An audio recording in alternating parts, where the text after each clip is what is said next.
Have you ever wondered what it feels like to be alone on a rainy night, miles away from civilization, with only the sound of raindrops and the faint whisper of an unknown voice? It was a chilly autumn evening in the small, rural town of Willow Creek, Oregon. The sky was a deep, foreboding gray, and the air was heavy with the scent of impending rain.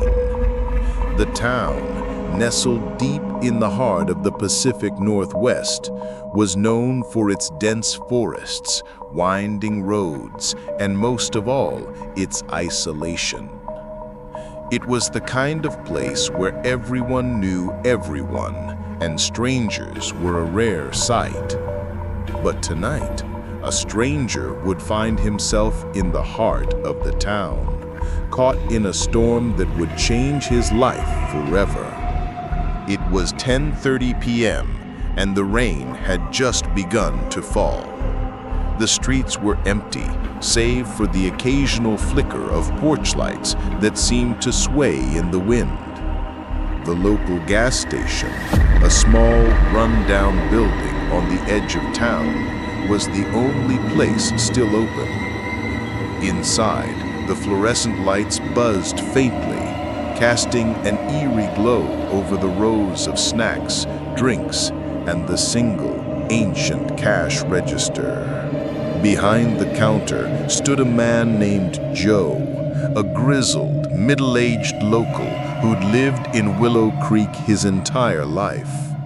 He was tall, with a weathered face and a thick beard that seemed to have a life of its own. Joe had seen it all in his years running the gas station, but tonight he sensed something was different.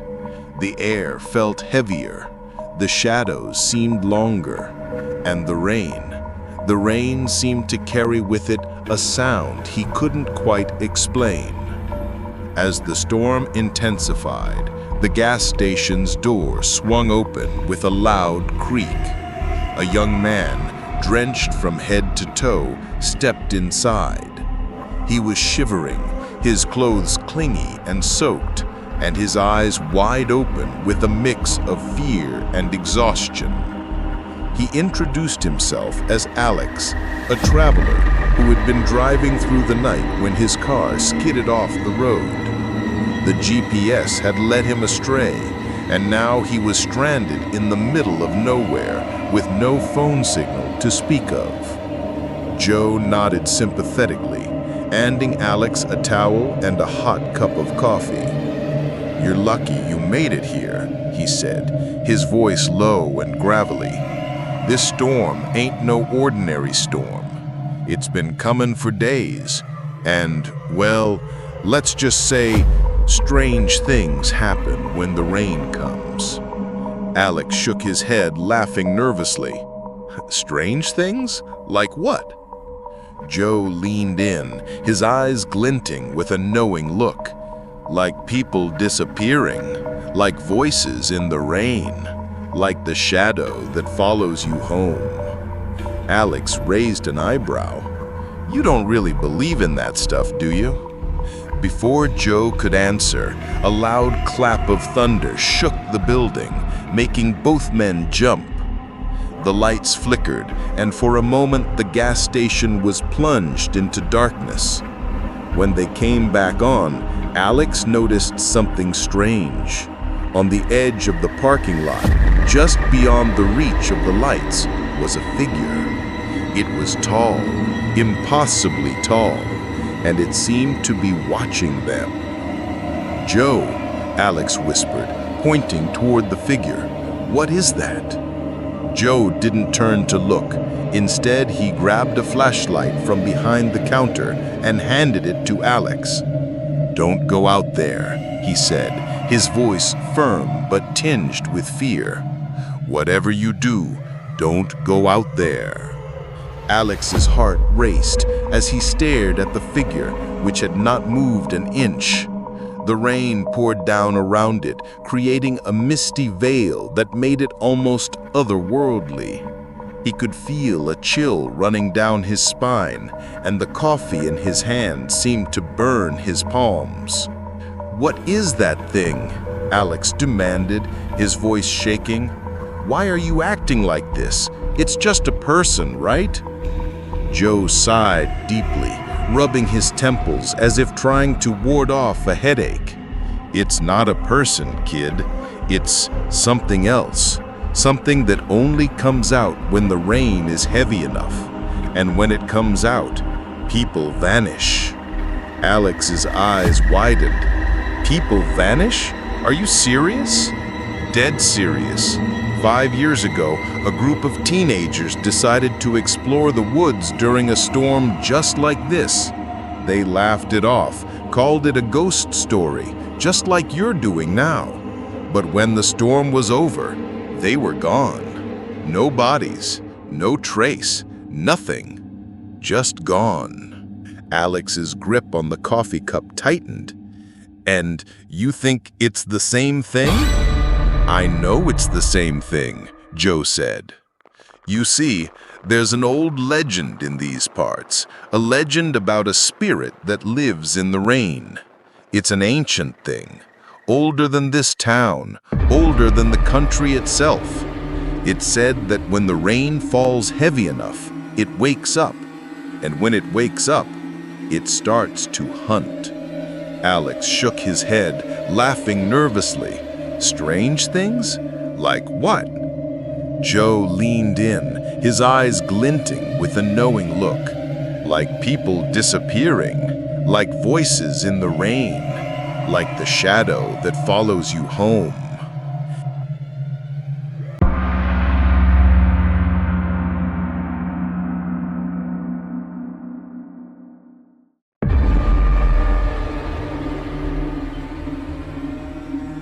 Have you ever found yourself driving alone on a rainy night, the windshield wipers swishing back and forth like a metronome, when suddenly you see something on the side of the road that makes your blood run cold?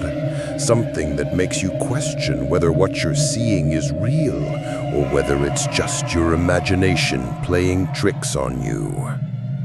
Well, this is one of those stories. One of those true rainy night horror stories that will make you think twice before driving alone on a stormy evening. So buckle up. But before you do, ask yourself, would you stop if you saw a little girl standing in the middle of the road on a night like this? The rain was coming down in sheets, the kind of downpour that made it hard to see more than 10 feet in front of you. The small town of Forks, Washington was no stranger to rain, but tonight it felt different. The storm had rolled in unexpectedly, and by the time the sun had set, the roads were slick with water, and the sky was a deep, foreboding gray. Claire, a 28-year-old nurse, was driving home from a late-night shift at the hospital. The GPS had rerouted her through a back road to avoid the flooding on the main highway. The road was narrow, flanked on both sides by dense woods that seemed to lean in as if listening to her every thought. The only sound was the rhythmic thud of rain hitting the roof of her car and the occasional crackle of thunder in the distance. She was lost in her thoughts, replaying the events of her shift, when suddenly the car sputtered. She frowned, glancing at the fuel gauge. It was almost empty. "Of course," she muttered, smacking the steering wheel. She had meant to fill up earlier, but she had been running late for work. As she rounded a curve, the headlights illuminated something in the middle of the road. At first, she thought it was a deer, but as she got closer, her heart skipped a beat. It was a little girl, no more than 10 years old, standing in the center of the road. She was soaking wet, her blonde hair plastered to her face and her clothes clinging to her small frame. But what caught Claire's attention was that the girl wasn't moving. She wasn't even looking at the car. She was just standing there. Claire's first instinct was to slam on the brakes. The car skidded to a stop just a few feet away from the girl. For a moment, Claire hesitated. Something about the situation felt off. The girl wasn't shivering, wasn't crying, wasn't even acknowledging Claire's presence. "Should I stop?" Claire asked herself aloud. Her voice trembled slightly as she reached for her phone. No signal. Of course. She took a deep breath, telling herself she couldn't just leave a child stranded in the middle of nowhere. She turned on the hazard lights and stepped out of the car, the rain hitting her like a slap in the face. "Hey," she called out, approaching the girl cautiously. "Are you okay? Where are your parents?" The girl didn't respond. Instead, she slowly turned her head to face Claire. Her eyes were strange. They were pale, almost milky, and they seemed to glow faintly in the dim light of the headlights. Claire froze. Her heart pounded in her chest as she took a step back, her mind racing. Something was very wrong. The girl's expression was blank, almost like she was in a trance. And then, without warning, she smiled. It was a slow, unnatural smile that made Claire's skin crawl. "You shouldn't have stopped," she said, in a voice that was far too deep and far too old for her small frame. "What?" Claire stammered, her voice barely above a whisper. "What did you say?" The girl took a step forward, and Claire took another step back, her eyes darting toward the car. "You shouldn't have stopped," the girl repeated, her smile growing wider. "Now you'll never leave." Before Claire could process what was happening, the girl lunged at her. She screamed, turning to run, but her feet felt heavy, as if they were rooted to the spot. The girl grabbed her arm, her grip surprisingly strong. Claire tried to shake her off, but the girl held tight. And then, as quickly as it had started, everything stopped. The girl froze, her head snapping to the side as if she had heard something. She let go of Claire and took a step back, her smile fading. "Run," she said softly, before turning and disappearing into the woods. Claire didn't need to be told twice. She ran back to her car, slamming the door shut and locking it. Her hands were shaking as she turned the key in the ignition and hit the gas, peeling out of there as fast as she could. She didn't stop until she was back in the safety of her apartment, the door locked and bolted. She leaned against the door, her heart still racing, and tried to make sense of what had just happened. But the more she thought about it, the more questions she had. Who was that girl, and why did she act so strange? And then the phone rang. It was an unknown number. Claire hesitated before answering. "You shouldn't have stopped," a voice said on the other end. It was the girl. Before Claire could scream, the line went dead.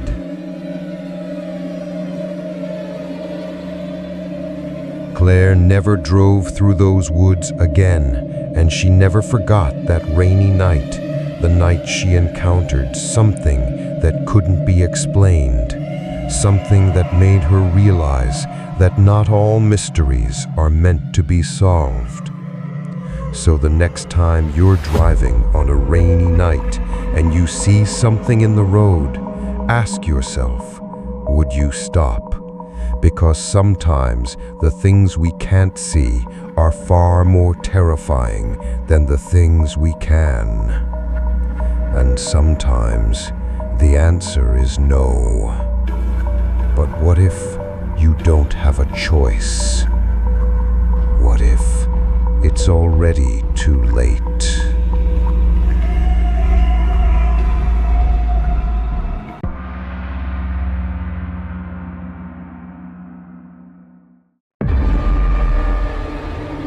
Have you ever wondered what happens when the rain doesn't just fall from the sky, but rises from the earth? What if, on a night just like this, the storm outside isn't the only thing you need to fear? The rain poured down relentlessly, turning the streets of Boston into a mirror of glistening asphalt.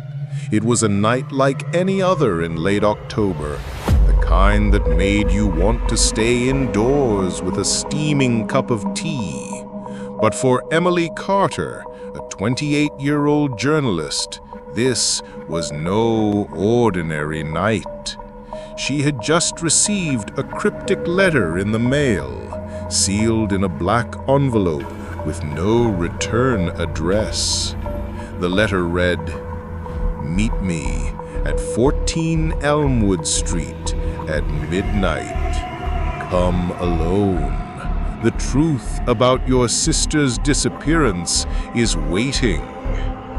Emily's hands trembled as she read the words. It had been 10 years since her sister, Sarah, vanished without a trace. The police had given up, but Emily never did. And now, on this rainy night, she had a lead. She grabbed her umbrella and stepped out into the storm. The wind howled and the rain stung her face as she hurried down the sidewalk. Elmwood Street was on the outskirts of town, a neighborhood she had never visited before. The houses there were old and decrepit, their windows boarded up, their gardens overgrown. But number 14 stood out. It was the only house with its lights on. As she approached the house, a chill ran down her spine. The lights in the windows flickered ominously, casting eerie shadows on the walls. The front door creaked as she pushed it open. Inside, the air was thick with the scent of decay, and the floorboards groaned under her feet. "Hello?" she called out, her voice echoing through the empty halls. "Is anyone here?" There was no answer, but as she stepped further into the house, she noticed something strange. The walls were covered in old photographs. Each one depicted a different person, but they all had one thing in common. Their eyes had been scratched out. Suddenly, the lights went out. The house plunged into darkness, and the storm outside seemed to grow louder, more intense. Emily's heart raced as she fumbled for her flashlight. When she turned it on, she saw something that made her blood run cold. On the wall in front of her, scrawled in red letters, was a single word: "Mine." Before she could react, a voice echoed through the house.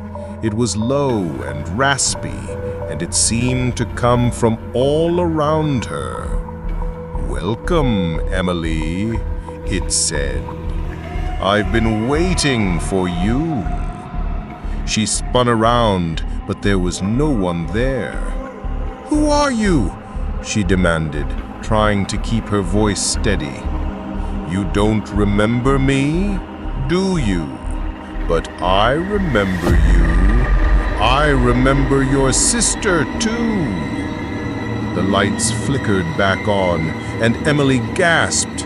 Standing in the doorway was a man she had never seen before. He was tall and gaunt, with sunken eyes and pale, almost translucent skin. "Who are you?" she repeated, her fear giving way to anger. "What do you know about my sister?" The man stepped closer, his movements unnaturally smooth. "I know what happened to her," he said, "and I can show you, if you're brave enough." Emily hesitated. A part of her screamed to run, to get out of that house as fast as she could. But another part, The part that had driven her to become a journalist urged her to keep going. She had to know the truth. "Show me," she said, her voice firm. The man smiled, revealing sharp, yellowed teeth. "Very well then," he said, "but be warned, once you see, you cannot unsee." He led her deeper into the house, down a narrow stairway into a damp, moldy basement. The air grew colder, and the storm outside seemed to fade into the background. As they reached the bottom of the stairs, Emily saw something that made her heart stop. In the center of the room was an old wooden box. It was locked with a rusted chain, and it seemed to pulsate with a strange, otherworldly energy. The man produced a key and unlocked it, revealing a dark, hollow interior. "This is where it happened," he said. "This is where your sister disappeared." Emily's mind raced. "What do you mean? What happened to her?" The man leaned closer, his breath cold and foul. "She wasn't taken. She was chosen. Chosen to be part of something ancient, something that has been waiting for centuries." As he spoke, the box began to emit a faint hum. Emily felt a strange pull, as if something inside was calling to her. Against her better judgment, she reached out and touched the box. The moment her skin made contact with it, the world around her went black. As Emily came to, she was lying on the floor, her head pounding. The man was nowhere to be seen, but the box was still there, open and empty. As she struggled to her feet, she realized that the storm outside had stopped. The house was silent, except for a faint whisper in her ear. "Look outside," the voice said. Emily stumbled to the nearest window and pulled back the curtain. What she saw made her scream. The street was filled with people, all of them standing perfectly still, their faces blank and expressionless. And as she watched, they began to change.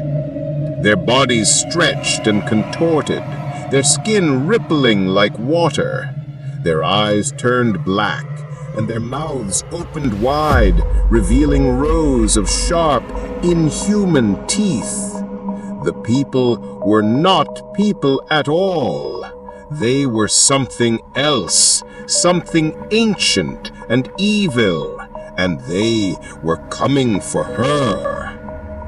Emily didn't waste a second. She ran through the house, her heart pounding in her chest. She could hear the creatures outside, their claws scraping against the walls, their guttural growls echoing through the night. She reached the front door and flung it open, but what she saw made her stop in her tracks. The street was empty. The creatures gone. The rain had stopped, and the sky was clear, filled with stars. But as she looked up, she saw something that made her blood run cold. The moon was full, and standing in front of it, silhouetted against its light, was her sister. "Sarah?" Emily whispered, her voice trembling. Her sister didn't respond. She just kept walking, moving farther and farther away until she disappeared into the darkness. Emily never found her sister that night, but she did find something else. On the ground where Sarah had stood was a single photograph. It was old and faded, but she could still make out the image. It was a picture of the house on Elmwood Street, taken decades ago, and in the front yard, standing in front of the door, was a group of people. Their faces were smiling, but their eyes had been scratched out. As Emily looked at the photograph, she realized the horrifying truth. The house on Elmwood Street wasn't just a house, it was a gateway to something ancient, something evil that had been waiting for years to be unleashed.